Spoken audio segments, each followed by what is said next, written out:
जय हिंद दोस्तों। कैसे हो सभी दोस्त? आशा करता हूँ सभी अच्छे होंगे। आज से हम नवीन सर ने जो नायक सीरीज स्टार्ट की है उसका हम क्विक रिवीजन पढ़ा करेंगे per day. Quick revision per day करा करेंगे, ठीक है ना। अगर आप हमारे यूट्यूब चैनल पर पहली बार आए हो तो हमारे यूट्यूब चैनल को सब्सक्राइब कर लें और बेल आइकन को प्रेस कर लें, जिससे कि आगे आने वाली वीडियो का नोटिफिकेशन आपके पास सबसे पहले पहुंच सके। दोस्तों, नवीन सर की 1 घंटा 40 मिनट की वीडियो का रिवीजन हम करीब 20 या 25 मिनट में पूरा कंप्लीट कर लिया करेंगे, ठीक है। देखो आज का फर्स्ट क्वेश्चन ये कह रहा हूँ 2010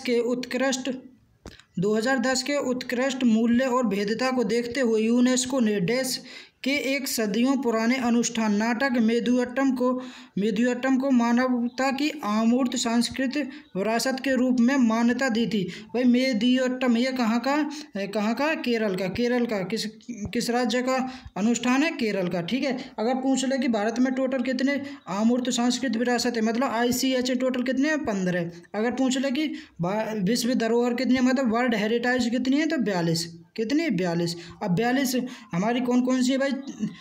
34 तो हमारी सांस्कृतिक है, 34 है सांस्कृतिक, और 7 है हमारी नेचुरल मतलब प्राकृतिक, और एक है हमारी मिश्रित। अगर पूछ ले कि वो मिश्रित वर्ल्ड हेरिटेज कौन सी है हमारी? कंचनजंगा।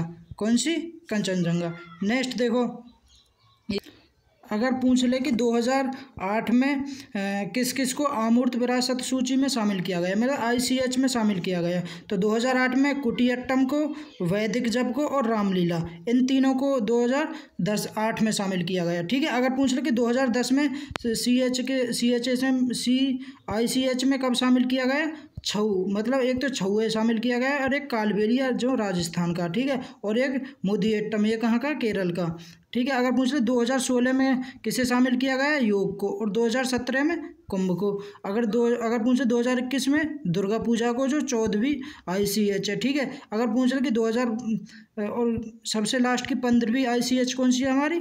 गरबा, और ये कहाँ की? गुजरात की, ठीक है। नेक्स्ट देखो, ये कह रहा लाहो किस राज्य की नृत्य शैली है? भाई लाहो किस राज्य का नृत्य है?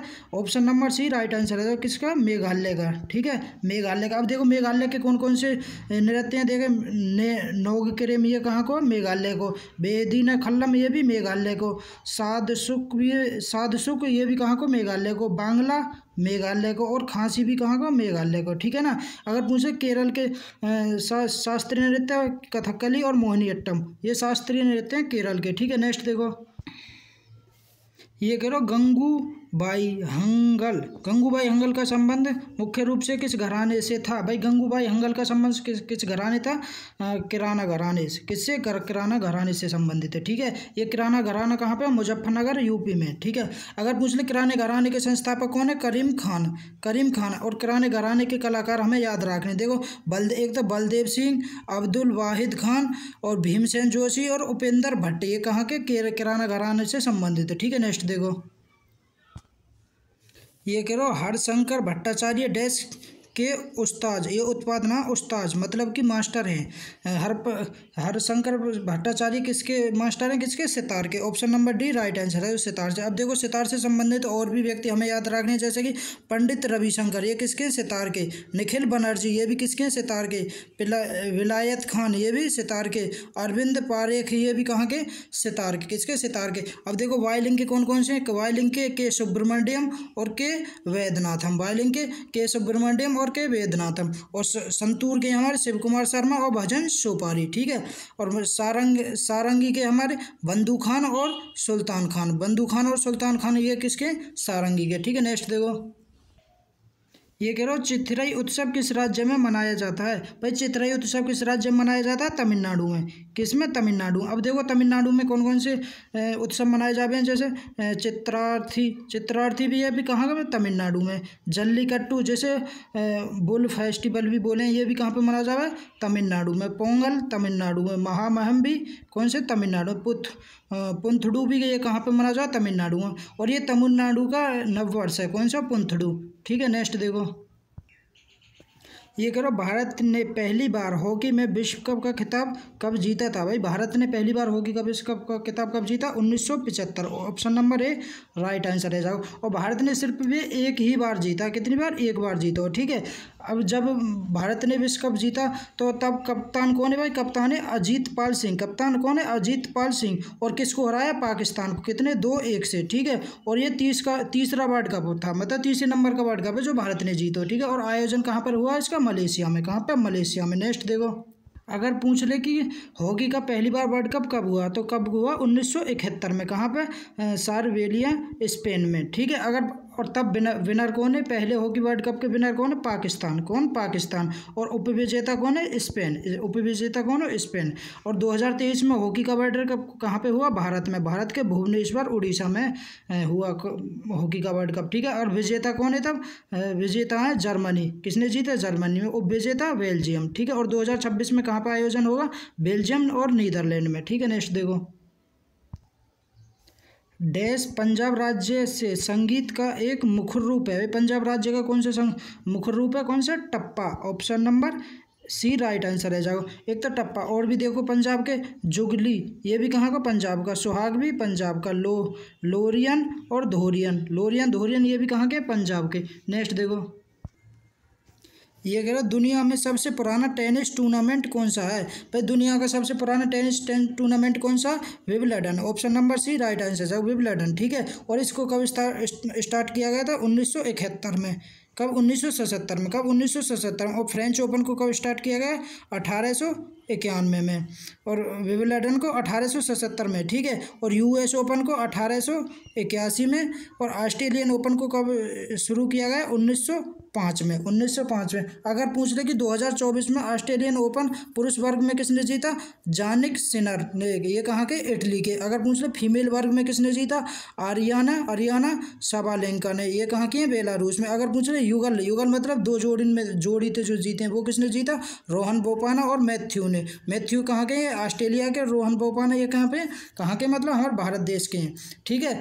टोटल कितने ग्रैंड स्लैम हो गए? हमारे 4 हो गए करें। एक तो Australian open, French open, Wimbledon और एक यूएस ओपन, ठीक है। अगर पूछ ले कि विंबलडन ओपन कहाँ पे खेलो जावे? ये घास में खेलो जावे। फ्रेंच ओपन मिट्टी में खेलो जावे। और ऑस्ट्रेलियन और यूएस ओपन हार्ड कोर्ट मतलब सिंपल कोर्ट में खेलो जावे, ठीक है। नेक्स्ट देखो, ये कह रहा हूँ निम्नलिखित में से कौन सी पुस्तक बुकर पुरस्कार विजेता किरण देसाई द्वारा लिखी गई है? भाई किरण देसाई के द्वारा कौन सी पुस्तक लिखी गई है? कौन सी? The inheritance of loss. The inheritance of loss. Option number D right answer है। जाओ, अगर पूछ ले कि अनीता देसाई, ये किरण देसाई की माताएं कौन? अनीता देसाई। इनके द्वारा लिखी गई पुस्तक कौन सी है? Fasting feasting. कौन सी? फास्टिंग फीस्टिंग और इन कस्टडी। ये 3 पुस्तक अनीता देसाई के द्वारा लिखी गई हैं, ठीक है। नेक्स्ट देखो, ये करो संविधान सभा का प्रथम सत्र कब हुआ? भाई संविधान सभा का प्रथम सत्र कब हुआ? 9 दिसंबर 1946 में। ऑप्शन नंबर है राइट आंसर है। कब? 9 दिसंबर 1946 में। अगर पूछ लो संविधान सभा की स्थापना कब हुई, तो स्थापना हुई भाई 6 दिसंबर 1946 को। स्थापना 6 दिसंबर 1946 को। और पहला सत्र हुआ 9 दिसंबर 1946 को। अगर पूछ ले कि ये जो मतलब इसके पहले संबोधन कौन है? संविधान सभा के सत्र के पहले संबोधन कौन है? जे.बी. कृपलानी। और जैसे ये संविधान सभा ये फ्रेंच प्रथा पर आधारित है। कौन सी प्रथा पे? फ्रेंच प्रथा पे, ठीक है। संबोधन किसने किया? जे.बी. कृपलानी ने। अगर पूछ ले कि अस्थायी अध्यक्ष कौन है? सच्चिदानंद सिन्हा। संविधान सभा के अस्थायी अध्यक्ष सच्चिदानंद सिन्हा। और स्थायी अध्यक्ष पूछ ले तो डॉक्टर राजेंद्र प्रसाद है, ठीक है, जो 11 दिसंबर 1946 को बनाए गए, ठीक है। नेक्स्ट देखो, 11 दिसंबर को कौन? डॉक्टर राजेंद्र प्रसाद को स्थायी अध्यक्ष बना दिया गया, ठीक है। टोटल अगर पूछ ले टोटल बैठक कितनी हुई? 11। अगर पूछ ले 13 दिसंबर 1946 को उद्देश्य प्रस्ताव किसने पेश किया? पंडित जवाहरलाल नेहरू ने, ठीक है। अगर पूछ ले कि पहला सत्र कब हुआ संविधान सभा का, तो 9 दिसंबर कब से कब तक चला? तो 9 दिसंबर 1946 से 23 दिसंबर 1946 तक संविधान सभा का प्रथम सत्र चला, मतलब पहला सत्र चला। नेक्स्ट देखो, ये करो संविधान सभा, भारत की संविधान सभा का परामर्शदाता कौन था? भाई परामर्शदाता कौन था? Shri B N. Rau. Option number C right answer, C B N. Rau. अगर पूछे संवैधानिक सलाहकार कौन है, तो बी.एन. राव ही है, ठीक है। कौन है? बी.एन. राव। अगर पूछे संविधान सभा का पहला प्रारूप किसने बनाया मतलब कब बनाया? अक्टूबर 1947 में, ठीक है। और इसमें टोटल 243 आर्टिकल है, ठीक है। प्रारूप ये बनाया किसने? बी.एन. राव ने, ठीक है। नेक्स्ट देखो, ये करो, भारत की संविधान सभा का गठन किया गया। भारत की संविधान सभा का गठन कब किया गया, मतलब किया गया किसकी किसकी सिफारिश पे, कैबिनेट मिशन योजना के अंतर्गत। कब, कैबिनेट मिशन योजना के अंतर्गत। Option number B right answer है जाओ। ठीक है, अगर पूछ ले कैबिनेट मिशन योजना ये दिल्ली कब आई, दिल्ली आई है 24 मार्च 1946 को, ये दिल्ली आई है। ठीक है, कैबिनेट मिशन योजना दिल्ली कब आई, 24 मार्च 1946 को। और ये इसके उपाध्यक्ष कौन है, नेहरू। अध्यक्ष हमें बतानी है कौन है। ठीक है, टोटल हम सदस्य कितने हैं, 13 सदस्य है। ठीक है, माउंटबेटन योजना कब आई, 1947 में। और क्रिप्स मिशन कब आया, 1942 में। नेक्स्ट देखो, ये कह रहा हूँ संविधान सभा की प्रारूपीय संविधान समिति के अध्यक्ष कौन है। प्रारूपीय संविधान समिति के अध्यक्ष कौन है, सरदार वल्लभ भाई पटेल। कौन, सरदार वल्लभ भाई पटेल। अगर पूछ ले कि मौलिक अधिकार समिति के अध्यक्ष भी कौन है, सरदार वल्लभ भाई पटेल, जिन्हें जैसे हम सलाहकार समिति भी बोलें। अगर पूछ ले कि मौलिक अधिकार उप समिति के अध्यक्ष कौन है, तो मौलिक अधिकार उप समिति के अध्यक्ष JB कृपलानी। अल्पसंख्यक उप समिति के अध्यक्ष HC मुखर्जी। ठीक है ना। अगर पूछ ले कि संचालन समिति के अध्यक्ष डॉक्टर राजेंद्र प्रसाद। और डॉक्टर राजेंद्र प्रसाद हमें एक और याद रखते हैं, झंडा समिति के अध्यक्ष। झंडा समिति के अध्यक्ष भी कौन है, डॉक्टर राजेंद्र प्रसाद। और पंडित जवाहरलाल नेहरू, ये कौन सी समिति के अध्यक्ष है, संघ शक्ति और संघ संविधान शक्ति के अध्यक्ष कौन है, पंडित जवाहरलाल नेहरू। और डॉक्टर भीमराव अंबेडकर प्रारूप समिति के अध्यक्ष है डॉक्टर भीमराव अंबेडकर, जैसे हम ड्राफ्टिंग कमेटी बोले। ठीक है, नेक्स्ट देखो, ये करो, भारतीय संविधान को पारित मतलब संविधान सभा द्वारा अंगीकृत किया गया। मतलब कब संविधान सभा द्वारा अंगीकृत किया गया, तो कब, 26 नवंबर 1946 को। Option number A right answer है जाओ। 26 नवंबर को हम कानून दिवस मनावे। कब, कौन सा दिवस, कानून दिवस। और टोटल बैठक कितने हुई, 165। अगर पूछ ले कि संविधान लागू कब हुआ, 26 जनवरी 1950 को। और निर्माण में टोटल समय कितना लगा, संविधान सभा को बनाने में कितना समय लगा, 2 वर्ष। संविधान को बनाने में कितना समय लगा, 2 वर्ष 11 माह और 18 दिन संविधान को बनाने में टोटल समय लगा। ठीक है, नेक्स्ट देखो, ये कह रहा हूँ भारतीय संविधान सभा में कुल कितनी महिला सदस्य थी। भाई भारतीय संविधान में टोटल कितनी महिलाएं, option number A right answer है। कितनी, 15। अगर पूछ ले कि भारतीय संविधान पर टोटल कितनी महिलाओं के हस्ताक्षर हैं, मतलब 11 महिलाओं ने हस्ताक्षर करे। अब वो 15 महिला कौन कौन सी हैं देखो। एक तो हमारी विजयलक्ष्मी पंडित, इन्होंने इस्तीफा दे दिया, इन्होंने साइन ना करे। ठीक है, इन्होंने साइन ना करे, इन्होंने इस्तीफा दे दिया। दूसरी हमारी राजकुमारी अमृता कौर, पहली स्वास्थ्य मंत्री भी हैं ये, अमृता कौर पहली स्वास्थ्य मंत्री भी। ठीक है, तीसरी में सुचेता कृपलानी, पहली महिला CM, और ये उत्तर प्रदेश की पहली महिला CM है सुचेता कृपलानी। चौथी महिलाएं हमारी सरोजिनी नायडू, जिनका निधन हो गया था। और 5वीं महिलाएं लीला राय, इन्होंने भी इस्तीफा दे दिया। ठीक है, और छठी महिला हंसा मेहता। 7वीं महिलाएं हमारी कमला चौधरी। 9वीं महिलाएं हमारी G दुर्गाबाई। ठीक है, और 9वीं महिला रेणुका राय। 10वीं ममता चौधरी, इन्होंने भी इस्तीफा दे दिया था। और 11वीं महिलाएं दक्षिणाई वेलायुधन, ये पहली मतलब ये प्रथम दलित महिलाएं जो संविधान सभा में, ठीक है, संविधान सभा में सम्मिलित थी। ठीक है, और 12वीं हमारी बेगम एजाज रसूल, जो मुस्लिम है, एकमात्र मुस्लिम। 13वीं महिला हमारी एनी मस्किरिनी। ठीक है, और 14वीं महिला हमारी अंबु स्वामीनाथन। और 15वीं महिला हमारी पूर्णिमा बनर्जी भी कौन सी हमारी 15वीं महिला। अगर पूछ रहे कि सबसे पहले हस्ताक्षर कौन सी महिला ने करे, किसने, अंबु स्वामीनाथन ने सबसे पहले, मतलब सबसे प्रथम हस्ताक्षर कौन ने करे, अंबु स्वामीनाथन ने करे। ठीक है, और ये दक्षिण भारत की पहली महिला है कौन, अंबु स्वामीनाथन। नेक्स्ट देखो, ये करो, भारत में प्रागैतिहासिक मानव का प्राचीनतम जीवाश्म निम्नलिखित में से किस स्थान पर मिला है। भाई मानव होने का साक्ष्य सबसे पहले कहाँ पे मिला है, हथनौरा में। कहाँ पे, हथनौरा। और ये कहाँ पे, मध्य प्रदेश में। हथनौरा ये कहाँ पे, मध्य प्रदेश में। अगर पूछ ले कि भीमबेटका की गुफा कहाँ पे, ये भी मध्य प्रदेश में। अगर पूछ ले कि सराय नाहर राय, ये कहाँ पे, मध्य प्रदेश में। अगर पूछ ले दमदमा, ये कहाँ पे, ये उत्तर प्रदेश में। और सराय नाहर राय ये कहाँ पे, उत्तर प्रदेश में। और दमदमा ये भी कहाँ, उत्तर प्रदेश में। अगर पूछ ले कि हथनौरा की मतलब इसकी खोज कब हुई, 1982 में ASI द्वारा खोजा गया। कब, 1982 में। और ये कहाँ पे, नर्मदा नदी पर स्थित है। ठीक है, नेक्स्ट देखो, ये कह रहा हूँ निम्नलिखित में से किस भारतीय पुरातत्वविद ने पहली बार भीमबेटका गुफा को देखा और उसके शैली चित्रों के प्रागैतिहासिक महत्व को खोजा। किसने खोजा, VS Wankadkar. V S Wankadkar, option number C right answer है जाओ। ठीक है, और कब खोजा? 1957 में खोजा। ठीक है, 1957। अगर पूछ रहे कि भीमबेटका की गुफा को यूनेस्को में कब शामिल किया गया? 2003 में। कब? 2003 में। और भीमबेटका की गुफा ये कहाँ पे? मध्य प्रदेश में। ठीक है, नेक्स्ट देखो। भारत में व्यवस्थित कृषि का प्राचीनतम प्रमाण कहाँ से प्राप्त होता है? मतलब भारत का प्राचीनतम प्रमाण कृषि का कहाँ से प्राप्त हुआ?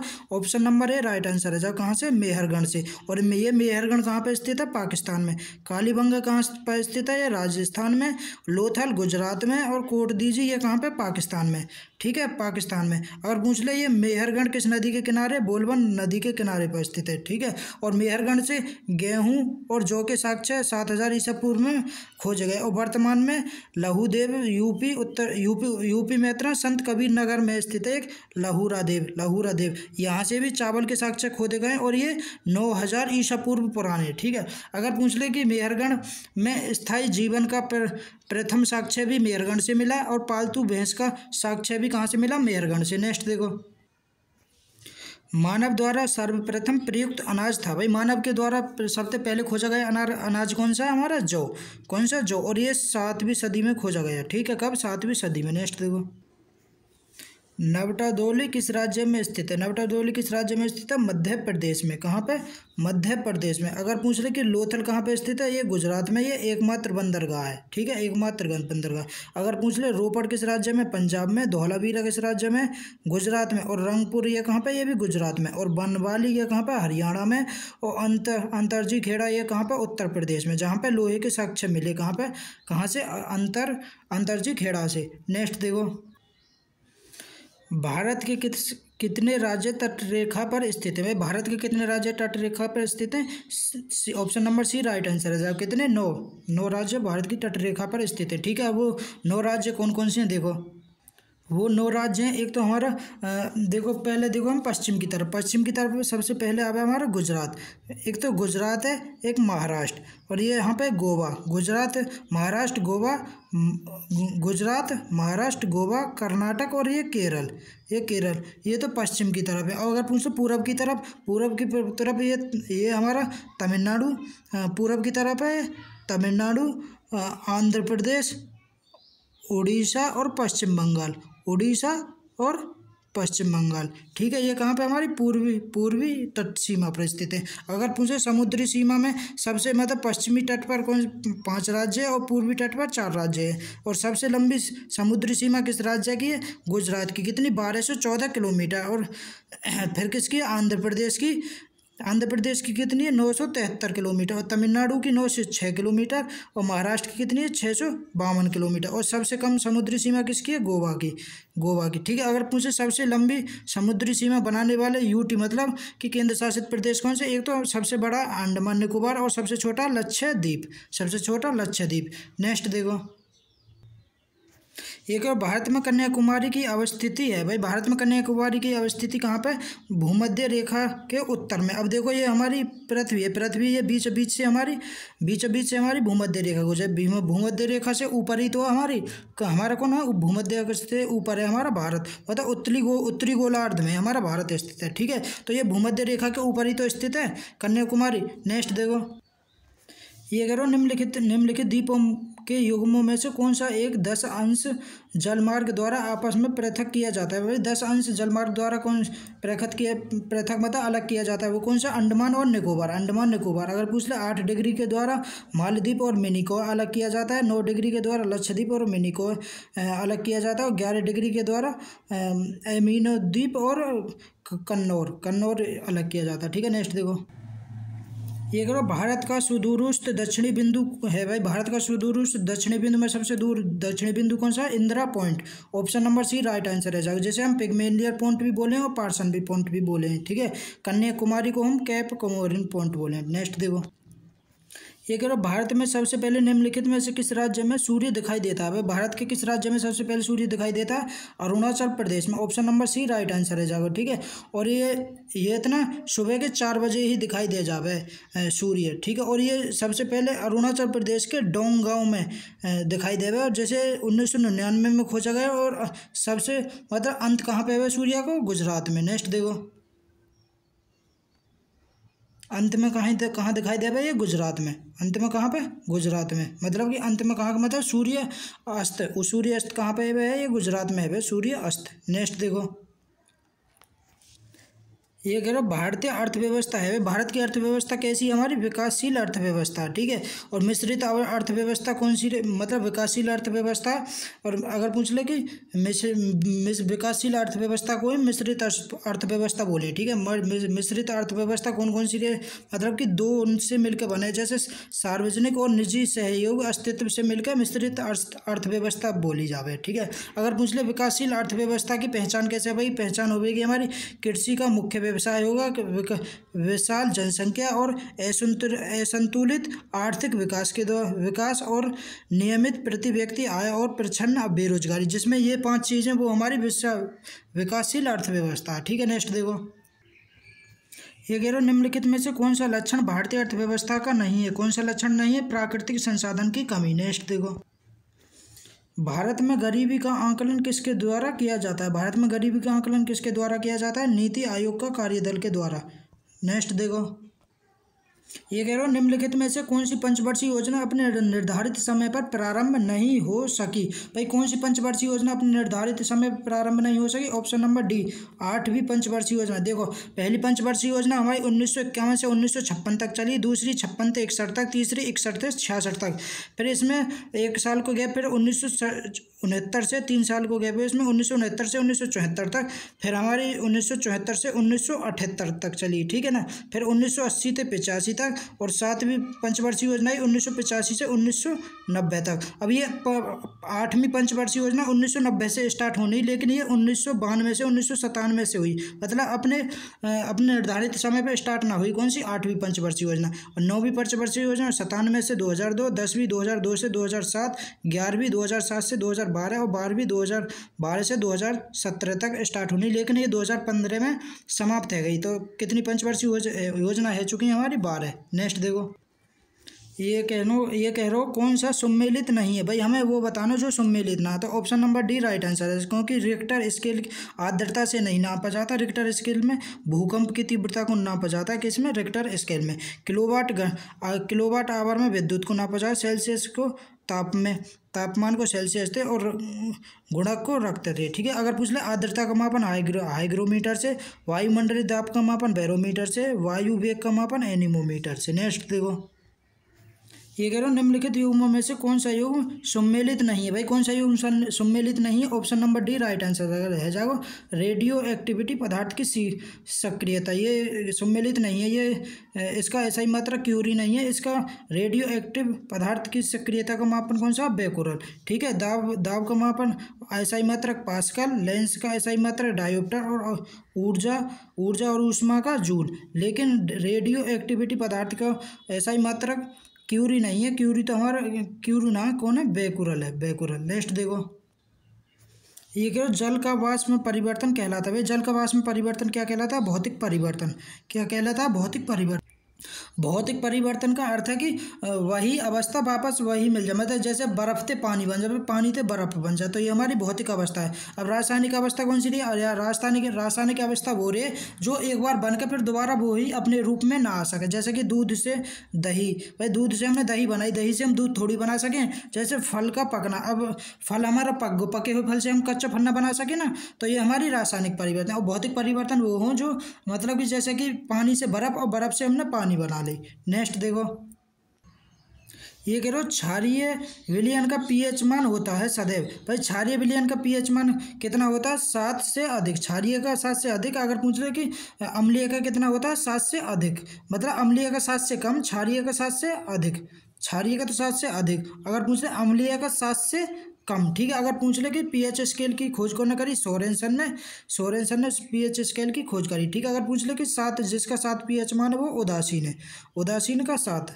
नेक्स्ट देखो, ये अगर कौन सा विटामिन जल में घुलनशील है? भाई जल में विटामिन कौन सा है? Option number B right answer है। विटामिन बी जल में घुलनशील, बी और सी। और वसा में घुलनशील विटामिन कौन कौन से? के, ई, डी, ए। नेक्स्ट देखो, ये कह रहा हमारा शरीर निम्न में से कौन से विटामिन बनाता है। भाई हमारा शरीर कौन सा विटामिन बनावे, विटामिन डी और विटामिन के हमारा शरीर बनावे। ठीक है, विटामिन डी तो हमें दूध मतलब धूप से प्राप्त है, और विटामिन के हमारे जो आंत में जीवाणु हैं वो अपने खुद बनावे, विटामिन के। नेक्स्ट देखो, ये करो भारत के किस प्रसिद्ध स्टेडियम का नाम बदलकर निरंजन शाह स्टेडियम रखा गया। भाई किस क्रिकेट स्टेडियम का नाम बदलकर निरंजन शाह स्टेडियम रखा गया, सौराष्ट्र क्रिकेट स्टेडियम का। और ये कहाँ पे, गुजरात में। ठीक है, अगर पूछ ले ईडन गार्डन क्रिकेट स्टेडियम ये कहाँ पे, कोलकाता में।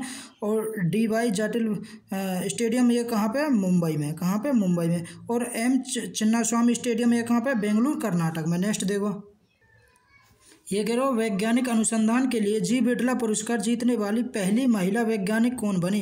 भाई पहली महिला वैज्ञानिक कौन बनी, अदिति सेन डे। कौन, option number D right answer है, अदिति सेन डे। और ये जो बिड़ला पुरस्कार है ये 50 साल से कम की उम्र को ही दिया जावे। ठीक है, शुरुआत इसकी कब हुई, 1991 में। और अदिति सेन डे को ये कम्युनिस्ट नवाचार के लिए प्रदान किया गया।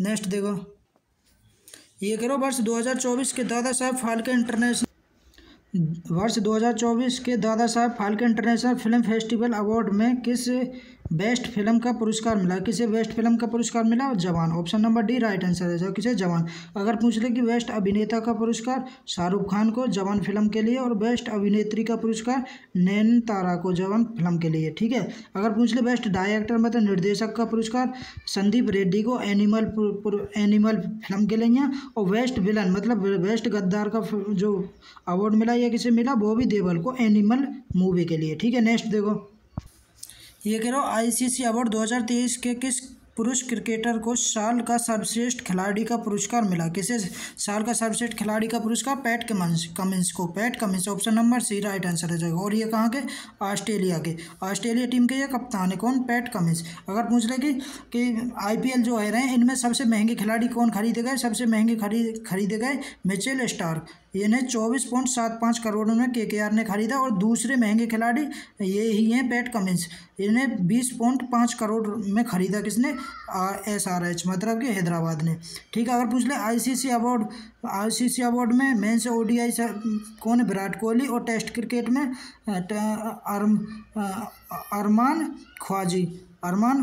उस्मान ख्वाजी। कौन, उस्मान ख्वाजी। और T20 में सूर्य कुमार यादव। नेक्स्ट देखो, ये कह रहा हूँ PM विश्वकर्मा योजना किस मंत्रालय द्वारा शुरू किया जाता है। भाई PM विश्वकर्मा योजना किस मंत्रालय के द्वारा शुरू की गई, लूक्ष।